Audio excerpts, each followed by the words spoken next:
Se lancer dans des projets techniques, c'est fondamentalement le métier de Safran.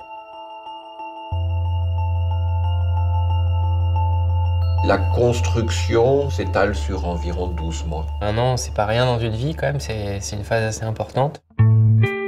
Alors les grandes étapes, c'est d'abord savoir ce que l'on cherche, donc établir un cahier des charges. On va décider que le bateau doit être performant plutôt au vent portant ou face au vent, plutôt sur une mer plate ou sur une mer agitée, plutôt sur une courte distance ou autour du monde.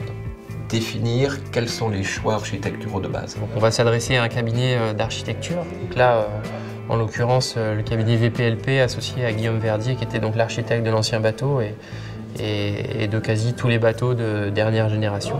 Donc le cabinet d'architecture va lui faire mûrir en fait les réflexions au travers le retour d'expérience et dessiner en interne finalement ce que sera le nouveau bateau. Et Mangan a dit, il y a tout un tas de sujets sur lesquels moi je n'ai rien à apporter parce que vous avez beaucoup plus d'expérience que je ne peux en avoir. En revanche, il y a un domaine dans lequel j'ai de l'expérience et je veux décider des choix. Ça a été l'ergonomie du cockpit et du pont. Ça a été également le choix des voiles qui représente le moteur du bateau. Ça a été un travail sur lequel j'ai été assez concerné parce que c'est quand même moi qui vais utiliser le bateau derrière. Donc c'est moi qui suis consulté vraiment sur le choix et les décisions de l'ergonomie, du positionnement des différents éléments à bord. On a un bateau dont les formes de coque sont fondamentalement différentes de ce que l'on a pu voir par le passé. On a beaucoup plus de volume sur la partie avant, c'est un bateau qui est aussi plus large de manière générale, qui a des lignes encore plus tendues, encore plus plates sur les arrières. Le pont, le cockpit ont des formes plus arrondies, plus aérodynamiques. Et ça nous prend les tripes de faire un bateau. Je crois qu'on a passé 17 000 heures pour faire l'alias. Ça donne une idée des corrections par petites touches que l'on a pu faire pour aboutir à une forme qui soit la plus performante par rapport à notre cahier des charges.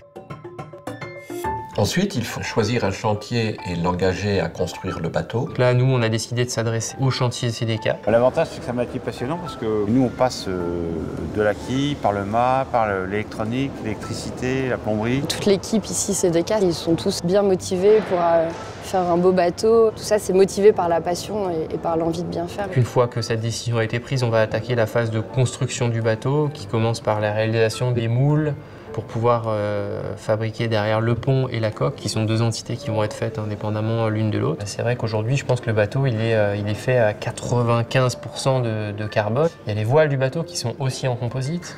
Et puis, il y a l'ensemble des équipements qui viennent à bord. Viennent se greffer à l'intérieur un système pour manœuvrer la quille, des équipements électroniques. Il y a l'ordinateur qui permet de faire la navigation, de récupérer des fichiers météo.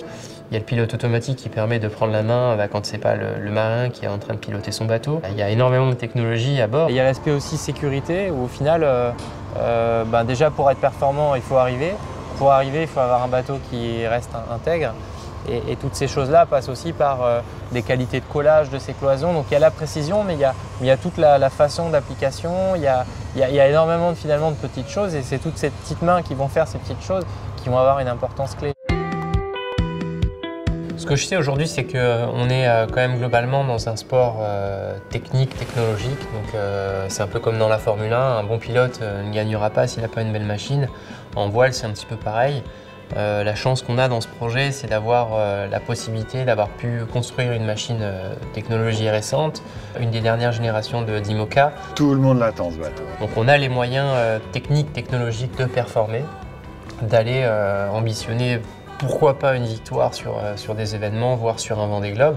Après, la victoire, si on veut aller la chercher, c'est surtout les petites différences, les petites évolutions avec, que ce soit moi, mais toutes les équipes qui vont travailler au quotidien dans ce projet et s'investir à mes côtés, que ce soit chez Safran, que ce soit dans l'équipe technique SOG ou que ce soit vraiment les sous-traitants et les intervenants extérieurs au projet. À la veille de la mise à l'eau, on est tous extrêmement excités à l'idée de voir enfin ce prototype sur lequel on a consacré tellement d'énergie, tellement d'efforts, toucher l'eau et faire ses premiers milles. Et énormément d'intérêt et de curiosité à l'idée de voir Morgan découvrir ce bateau, cette bête de course et progressivement apprendre à le dompter.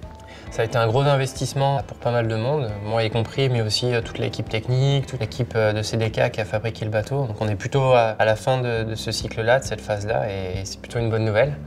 On a envie que le bateau sorte et on a envie de pouvoir aller naviguer, donc je suis assez excité de pouvoir le vivre dans peu de temps maintenant.